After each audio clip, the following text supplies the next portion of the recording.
श्रीमद भागवत महापुराण स्कंध 3 अध्याय 1। श्री गणेशाय नमः। श्री वासुदेवाय नमः। श्री स्वामी समर्थ। उद्धव आणि विदुर यांची भेट। श्री शुक म्हणाले, जी गोष्ट तू विचारलीस तीच सुख समृद्धीयुक्त असे घर सोडून वनात गेलेल्या विदुराने पूर्वी भगवान मैत्रेयांना विचारली होती। जेव्हा पांडवांचे सल्लागार सर्वेश्वर भगवान श्रीकृष्ण हस्तिनापूरला गेले होते तेव्हा ते दुर्योधनाच्या महालात जाण्याऐवजी आपलेच घर समजून विदुराच्या घरी गेले होते। राजा परीक्षिताने विचारले, प्रभो, भगवान मैत्रेयांची विदुराची भेट कोठे झाली आणि केव्हा त्यांचा संवाद झाला ते आपण आम्हाला सांगावे। पवित्र हृदयाच्या विदुराने महात्मा मैत्रेयांना अगदीच काही साधा प्रश्न विचारला नसेल, कारण मैत्रेयांसारखा साधू शिरोमणींनीही त्याचा आदर केला होता। सूत म्हणाले, राजा परीक्षिताने असे विचारल्यावर सर्वज्ञ शुकदेवांनी अतिशय प्रसन्न होऊन म्हटले, ते ऐका। श्री शुकाचार्य म्हणाले, ज्यावेळी अंधराजा धृतराष्ट्राने अन्यायपूर्वक आपल्या दृष्टपुत्रांचे पालनपोषण करतानाच आपला धाकटा भाऊ पांडू याच्या अनाथ मुलांना लाखेच्या घरात पाठवून त्या घराला आग लावून दिली, तसेच ज्यावेळी आपली सून आणि महाराज युधिष्ठिरांची पट्टराणी द्रौपदी हिचे केस भर सभेत दुशासनाने ओढले, त्यावेळी द्रौपदीच्या डोळ्यांतून अश्रुधारा वाहत होत्या आणि त्या धारांमुळे तिच्या वक्षस्थळाला लावलेले केशर वाहून जाऊ लागले, तरीसुद्धा धृतराष्ट्राने आपल्या मुलाला त्या कुकर्मापासून अडवले नाही। अन्यायाने द्यूतामध्ये जिंकलेल्या सत्यपरायण आणि सरळ अशा युधिष्ठिराचे राज्य वनातून परतल्यावर अटीप्रमाणे त्याने परत मागितले, परंतु त्याचे वडिलोपार्जित राज्य मोहवश झालेल्या धृतराष्ट्राने त्या अजातशत्रूला परत दिले नाही। महाराज युधिष्ठिराने पाठवल्यामुळे जगद्गुरु भगवान श्रीकृष्णांनी कौरवांच्या सभेत सज्जनांना अमृतासमान वाटणारे भाषण केले। त्या म्हणण्याचा धृतराष्ट्राने मुळीच आदर केला नाही, कारण त्याचे सर्व पुण्यच नाहीसे झाले होते ना। नंतर सल्लामसलतीसाठी जेव्हा विदुराला बोलवले गेले तेव्हा सर्व मंत्रात श्रेष्ठ अशा विदुराने राजभवनात जाऊन थोरले बंधू धृतराष्ट्राने विचारल्यावरून त्याला जो सल्ला दिला त्या सल्ल्याला नीतिशास्त्र जाणणारे लोक विदुर नीती म्हणतात। विदुर म्हणाला, महाराज, आपण अजातशत्रू युधिष्ठिराला त्याच्या राज्याचा हिस्सा देऊन टाका। सहन करता न येण्यासारखे आपण केलेले अपराधही ते सहन करीत आहेत। ज्या भीमरूपी नागालाही आपण खूप घाबरता तो बदला घेण्यासाठी आपल्या छोट्या भावांसह मोठ्या क्रोधाने फुत्कार टाकीत आहे। पांडवांनी भगवान श्रीकृष्णांना आपलेसे करून घेतले आहे। ते यदुवीरांचे आराध्य दैवत यावेळी आपली राजधानी द्वारकापुरी येथे आहेत। पृथ्वीवरील मोठमोठ्या राजांना त्यांनी जिंकून घेतले आहे आणि ब्राह्मण तसेच देवही त्यांच्याच बाजूने आहेत। ज्याचे आपण पुत्र मानून पालनपोषण करीत आहात त्या दुर्योधनाच्या रूपाने तर मूर्तिमान दोषच आपल्या घरात घुसला आहे। हा श्रीकृष्णांचाच द्वेष करणारा आहे। म्हणूनच आपण श्रीकृष्णांना विनमुख होऊन ऐश्वर्यहीन होऊ लागला आहात। आपल्या कुळाचे कल्याण व्हावे असे आपल्याला वाटत असेल तर आपण ताबडतोब या दृष्टाचा त्याग करा। साधुजन ज्याचे अनुकरण करण्याची इच्छा धरीत त्याचे हे म्हणणे ऐकून कर्ण, दुशासन आणि शकुनीसहित दुर्योधनाचे ओठ क्रोधाने थरथर कापू लागले आणि त्याचा तिरस्कार करीत तो म्हणाला, अरे, या कपटी दासीपुत्राला येथे कोणी बोलावले? ज्यांचे अन्न खाऊन हा जिवंत आहे त्यांनाच प्रतिकूल होऊन शत्रुपक्षाची बाजू घेत आहे। याला ठार न करता नगरातून ताबडतोब बाहेर हाकलून द्या। बाणाप्रमाणे तीक्ष्ण असे हे कठोर शब्द आपल्या भावादेखत ऐकून ते शब्द मर्मभेदी असूनही विदुराने वाईट वाटून घेतले नाही आणि भगवंतांच्या मायेची महती समजून आपले धनुष्य राजद्वारावर ठेवून तो निघून गेला। कौरवांना पुण्याईने मिळालेला तो महापुरुष हस्तिनापुरातून निघून पुण्य प्राप्त करण्याच्या इच्छेने पृथ्वीवरील भगवत चरणांनी पावन झालेल्या तीर्थक्षेत्री संचार करू लागला, जेथे श्रीहरी अनेक मूर्तिरूपात विराजमान आहेत। जी जी भगवंतांच्या मूर्तींनी सुशोभित अशी तीर्थस्थाने, नगरे, पवित्र वने, पर्वत, लताकुंज, निर्मल पाण्यांनी भरलेल्या नद्या, सरोवरे इत्यादी होते त्या सर्व ठिकाणी तो एकटाच विहार करीत होता, ज्याच्यामुळे आप्त आपल्याला ओळखू शकणार नाहीत अशा अवधूत वेशामध्ये तो स्वच्छंदपणे पृथ्वीवर विहार करीत होता. तो शरीराला सुशोभित करीत नसे, पवित्र आणि साधे भोजन करी, शुद्ध वृत्तीने जीवन निर्वाह चालवी, प्रत्येक तीर्थात स्नान करी, जमिनीवर निद्रा करी आणि भगवंतांना प्रसन्न करणाऱ्या व्रतांचे पालन करीत असे.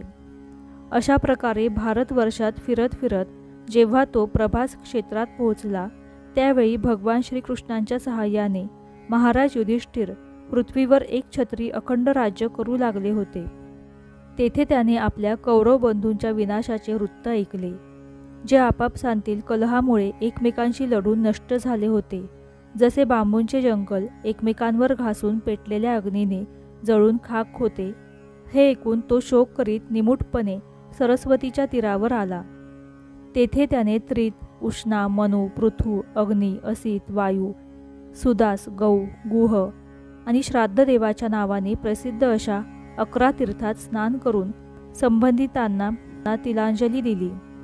याशिवाय पृथ्वीवर ब्राह्मण आणि देवतांनी स्थापन केलेली भगवान विष्णूंची अनेक मंदिरे होती की, ज्या मंदिराच्या शिखरांवर भगवंतांचे मुख्य आयुध चक्र याचे चिन्ह होते व ज्याच्या केवळ दर्शनानेच श्रीकृष्णांचे स्मरण होत होते, अशा मंदिरांचे दर्शन घेतले. तेथून निघून तो धनधान्याने पूर्ण अशा सौराष्ट्र, सौवीर, मत्स्य, कुरुजांगल आदी देशात जाऊन काही दिवसांनी यमुना तटावर पोहोचला. तेव्हा तेथे त्याने परम भागवत उद्धवाचे दर्शन घेतले. तो भगवान श्रीकृष्णांचा विख्यात सेवक आणि शांत स्वभावाचा होता. तो पूर्वीचा बृहस्पतीचा शिष्य होता. विदुराने त्याला पाहून प्रेमाने गाढ आलिंगन दिले आणि त्याला भगवान श्रीकृष्ण आणि त्यांचे आश्रित असलेल्या स्वजनांचे कुशल विचारले. विदुराने विचारले, पुराण पुरुष बलराम आणि श्रीकृष्ण यांनी आपल्याच नाभिकमलातून उत्पन्न झालेल्या ब्रह्मदेवाची प्रार्थना ऐकून या जगात अवतार घेतला. ते पृथ्वीचा भार उतरल्यावर सर्वांना आनंद देत आता श्री वासुदेवांच्या घरी सुखाने राहत आहेत ना. प्रिय उद्धवा, आम्हा कुरुवंशीयांचे परम सुहृदय आणि जे पित्याप्रमाणे समान वागणुकीने उदारतापूर्वक पतींसह कुंती आणि आपल्या बहिणींना इच्छिलेल्या सर्व वस्तू देऊन आनंद देणारे पूज्य वासुदेव खुशाल आहेत ना.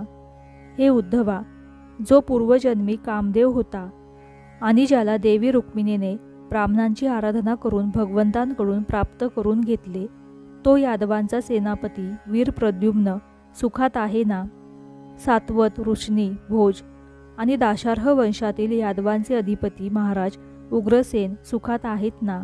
त्यांनी राज्य मिळवण्याची आशा पूर्णपणे सोडून दिली होती, परंतु कमलनयन भगवान श्रीकृष्णांनी त्यांना पुन्हा राजसिंहासनावर बसवले. हे उद्धवा, आपले पिता श्रीकृष्ण यांच्याप्रमाणेच सर्व योद्ध्यांमध्ये अग्रगण्य असणारा श्रीकृष्णपुत्र साम खुशाल आहे ना. हे पार्वतीपुत्र कार्तिक स्वामी होते.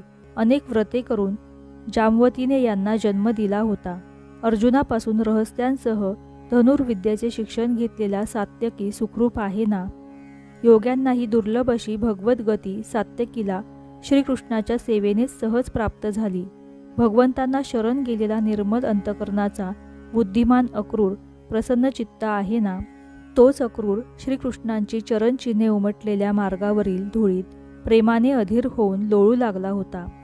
देवमाता अदितीप्रमाणेच साक्षात भगवान विष्णूंची माता भोजवंशी राजा देवकाची मुलगी देवकी आनंदात आहे ना. जसे तिन्ही वेद यज्ञविस्तार रूप अर्थाला आपल्या मंत्रांमध्ये धारण करतात, त्याचप्रमाणे देवकीने भगवान श्रीकृष्णांना आपल्या गर्भामध्ये धारण केले होते. आपल्या भक्तांच्या कामना पूर्ण करणारे भगवान अनिरुद्ध सुखरूप आहेत ना. त्यांना वेदशास्त्रांचे मूळ कारण आणि चित्त, अहंकार, बुद्धी व मन या अंतकरण चतुष्टयाच्या चौथ्या तत्वाचा मनाचा अधिष्ठाता समजले जाते. हे उद्धवा, आपले हृदयेश्वर अशा भगवान श्रीकृष्णांचे अनन्य भावाने अनुकरण करणारे ऋदिक, सत्यभामेचा पुत्र चारुदेशन, गद इत्यादी सर्वजण सुखरूप आहेत ना. अर्जुन आणि श्रीकृष्ण हे आपलेच दोन्ही हात असल्याचे समजणारे, त्यांच्या सहाय्याने महाराज युधिष्ठिर धर्ममर्यादेचे न्यायपूर्वक पालन करीत आहेत ना. मय सभेमध्ये त्यांचे राजवैभव आणि विजय पाहून दुर्योधनाचा जळफळाट झाला होता. अपराधी लोकांच्या बाबतीत अत्यंत असहिष्णू असलेल्या भीमाने सापाप्रमाणे दीर्घकाळ टिकणारा आपला क्रोध सोडला की नाही. जेव्हा तो गदायुद्धात वेगवेगळे पवित्रे घेत असे त्यावेळी त्याच्या पायांचे आघात धरती सहन करू शकत नसे. ज्याच्या बाणांच्या जाळ्यात झाकले गेलेले आणि भिल्लाचा वेश घेतलेल्या कोणालाही ओळखू न येणारे भगवान शंकर प्रसन्न झाले होते. तो सेनापतींचे यश वाढवणारा गांडीव धनुष्यधारी अर्जुन सुप्रसन्न आहे ना. आता तर त्याचे सर्व शत्रू संपले असतील. पापण्या ज्याप्रमाणे डोळ्यांचे रक्षण करतात त्याप्रमाणेच कुंतीचे युधिष्ठिर आदी पुत्र ज्यांचा नेहमी सांभाळ करतात आणि कुंतीनेच ज्यांचे लालन पालन केले ते नकुल आणि सहदेव कुशल आहेत ना. ज्याप्रमाणे 2 गरुडांनी इंद्राच्या मुखातून अमृत काढून आणले होते त्याप्रमाणे या दोघांनी युद्धात शत्रूकडून आपले राज्य जिंकून घेतले होते. अहो, श्रेष्ठ राजश्री पांडूचा वियोग होऊनही कुंती केवळ या बालकांसाठीच जिवंत राहिली. ज्या महारथी अद्वितीय वीर पांडूने केवळ एक धनुष्य घेऊन एकट्यानेच 4 दिशा जिंकल्या होत्या. हे उद्धवा, ज्याने पांडवांच्या रूपाने आपल्या परलोकवासी भाऊ पांडूचा द्वेष केला आणि आपल्या मुलांच्या होकारात होकार मिळवून आपला हितचिंतक असलेल्या मला नगराबाहेर घालवून दिले, तो धृतराष्ट्र अधपतनाकडे जात आहे हे पाहून मला फार वाईट वाटले. परंतु मला या गोष्टीचे बिलकुल आश्चर्य वाटत नाही. जगद्विधाता भगवान श्रीकृष्णच मनुष्यासारख्या लीला करून लोकांची मनोवृत्ती भ्रमित करतात. मी तर त्यांच्याच कृपेने त्यांचा महिमा पाहत इतरांपासून दूर राहून आनंदाने विहार करीत आहे. जरी कौरवांनी अपराध केले असले तरी भगवंतांनी त्यांची अशासाठी उपेक्षा केली की त्यांच्या बरोबरीने जे दुष्ट राजे धन विद्या आणि जातीच्या मदाने अंध होऊन कुमार्गाने जात होते आणि वारंवार आपल्या सैन्याच्या बळावर पृथ्वीचा थरकाप उडवीत होते त्यांनाही मारून आपल्याला शरण आलेल्यांचे दुःख ते नाहीसे करू इच्छित होते. उद्धवा, भगवान श्रीकृष्ण जन्म आणि कर्मरहित आहेत, तरीसुद्धा दुष्टांचा नाश करण्यासाठी आणि भक्तांना आपल्या जवळ आणण्यासाठी त्यांची दिव्य अशी जन्मकर्मे होतात.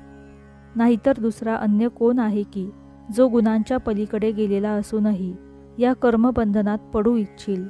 म्हणून मित्रा, ज्यांनी अजन्मा असूनही आपल्याला शरण आलेले सर्व लोकपाल आणि आज्ञाधारक भक्त यांचे कल्याण करण्यासाठी यदुकुळात जन्म घेतला आहे त्या पवित्र कीर्ती श्रीहरींच्या कथा मला ऐकव.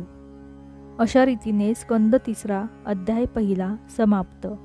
श्री वासुदेवाय नमः. श्री स्वामी समर्थ.